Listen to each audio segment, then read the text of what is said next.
অনেকেই মনে করেন ফুটবল বা বিনোদন তো কেবল একটা খেলাই, এখানে প্রিয় খেলোয়াড়দেরকে ভালোবাসা বা আইকন মানার মধ্যে কোনো দোষ নেই। কিন্তু বাস্তবতা হলো আমরা অজান্তেই এমন মানসিক গোলামির মধ্যে ঢুকে যাচ্ছি যেখানে মানুষের আকীদা আর আদর্শ বা বিশ্বাসের চেয়ে তার সস্তা গ্রামার আর পারফরমেন্স আমাদের কাছে বড় হয়ে উঠেছে। যে মুসলিম সমাজ আজ একজন অমুসলিম বা ইহুদি ফুটবলারের জাদুতে মজে নিজের ইমানি আত্মমর্যাদা ভুলে তাকে হৃদয়ের সিংহাসনে বসিয়ে দেয়, সে সমাজ আসলে অনেক বড় এক বিপদের আভাস দিচ্ছে। তারকা খ্যাতি বা মাঠের নৈপুণ্য কোনো জাদুর কাঠি নয় যে তা দাজ্জালের মতো ভয়ঙ্কর ফিতনার সামনে আমাদের ইমানকে টিকিয়ে রাখবে।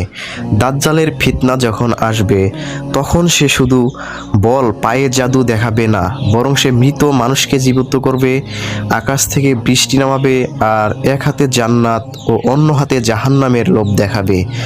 আজ যেখানে সামান্য একটা বলের পেছনে ছোটা মানুষের ব্যাহিক গ্রামার দেখেই আমাদের যুব সমাজ তাদের অন্ধভক্তে পরিণত হচ্ছে, সেখানে দাজ্জালের সেই অতি প্রাকৃতিক ও চোখ ধাঁধানো জাদুকরী ক্ষমতার সামনে আমাদের ইমানের ভিত কতটা কাঁপবে তা ভাবলেই শিউরে উঠতে হয়।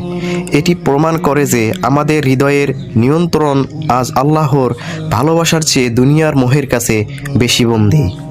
তাই আমাদের মানসিকতা হওয়া উচিত বিনোদনকে বিনোদনের জায়গায় রাখা, তাকে হৃদয়ের স্থান না দেওয়া এবং নিজের ভিতরের ইমানি চেতনা ও তাকওয়াকে এতটা মজুদ করা যেন কোনো বৈহিক চাকচিক্য আমাদের পথভ্রষ্ট করতে না পারে।